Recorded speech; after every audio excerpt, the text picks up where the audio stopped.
உங்களிடம் கொடுத்து விட்டேன். இப்பொழுது நன்கு பாருங்கள், உலகத்திலேயே மிக மிக குறைந்த ஒரு எழுத்து தமிழாகத்தான் இருக்க வேண்டும் என்று ஆசைப்பட்டேன். 21 எழுத்துக்களை மட்டுமே கொண்டு தமிழை நாம் முழுமையாக எழுதவும் படிக்கவும் முடியும் என்பதுதான் என்னுடைய இந்த புதிய கண்டுபிடிப்பு. இப்பொழுது பாருங்கள், எழுத்து இலக்கணம் என்று சொல்லுகின்றோம். எழுத்து இலக்கணம் என்றால் என்ன? ஒரு கோடு, ஒரு புள்ளி, ஒரு வளைகோடு.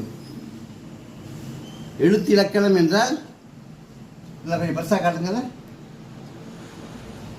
ஒரு கோடு, ஒரு புள்ளி, ஒரு வளைகோடு. இதுதான் எழுத்து இலக்கணம். ஒரு கோடு, ஒரு புள்ளி, ஒரு வளைகோடு. இதுதான் எழுத்து இலக்கணம். இப்பொழுது எழுத்து என்றால்